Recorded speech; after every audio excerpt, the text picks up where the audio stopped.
जिला हज सोसाइटी करीमनगर के ज़ेर-ए-इत्तिमाम दूसरा हज तरबियती प्रोग्राम का आज मोहम्मद रियाज अली रिजवी सदर जिला हज सोसाइटी करीमनगर की सदारत शालीमार फंक्शन पैलेस कश्मीर गड्डा करीमनगर में इनेकाद अमल में लाया गया, जिसमें मेहमान खुसूसी की हैसियत से मौलाना सैयद गुलाम अफजल बियाबानी खुसरो पाशा चेयरमैन रियासती हज कमेटी तेलंगाना ने आज़मीन हज को मुखातिब करते हुए आज़मीन हज पर जोर दिया कि वो मुनासिक हज को सही मानों में अदा करें।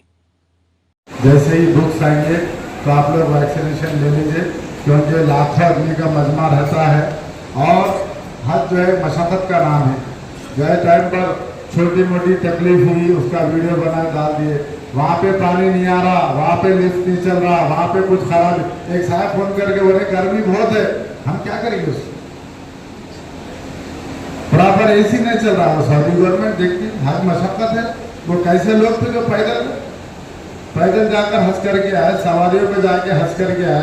अब 4 घंटे में आप हजरात पहुंच जा रहे, आपको बिरयानी खिला के, आपको नारे तकबीर की धूल में आपको ले जाके एयरपोर्ट तक एसी के बस में ले जाके एसी के प्लेन में बैठे 4 घंटे में आप पहुंच जा रहे, और आप 2 साल में नहीं पहुंचे तो पैदल जैसे वाले।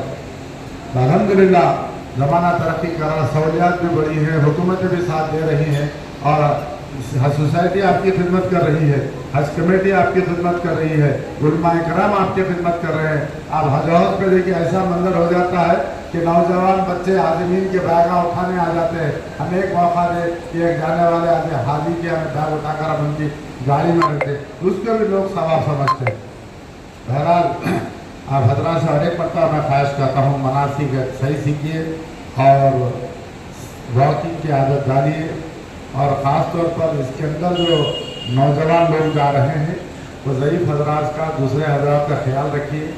जैसा कि कुछ मेडिकल ट्रीटमेंट्स की चीज़ें हैं, हमारे हेल्थ इंस्पेक्टर को ट्रेन रहेंगे, वहाँ के ऑफिसर रहेंगे, वहाँ का मौजूद रहेगा, वहाँ के तंजीम में रहेंगे, लेकिन हम भी कोई भी नाकाहानी सूरत को निपटने के लिए, क्योंकि 2, 4, 5 हज़ार का मजमा जमा होता है तो उसके मैनेजमेंट के लिए परेशान हो जाते हैं। 30-40 लाख आदमी, 50 लाख आदमी एक ही दिन अरफात में रहेंगे, एक ही दिन में जो है उमरा करेंगे, तो कितनी दुश्वारी।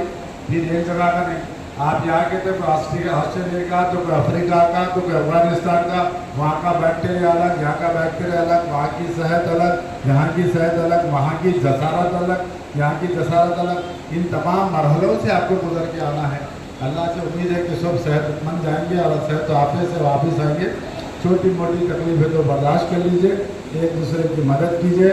और हमारे हज में मैं कोशिश करूँगा कि करीमनगर के 3 लोग हैं, उसमें से एक आदमी आप लोगों के साथ डिप्यूट करो, 55 का आदमी है, आपके साथ चले और आपको तमाम हज करा के दोबारा वापस लाए। ऐसी कोई भी चीज़ की ज़रूरत है, रियाज अली रिजवी साहब है, हमारा ऑफिस, हमारा कंट्रोल रूम 24 घंटे रहेगा, आप हजरात फ़ोन कर सकते हैं। कोई किसी भी चीज़ की ज़रूरत है तो आधी रात को तेलंगाना स्टेट हज कमेटी आप लोगों की खिदमत करने के लिए तैयार है। शुक्रिया सर। अब मैं मौलाना ख्वाजा खलीफुद्दीन असदी साहब के पास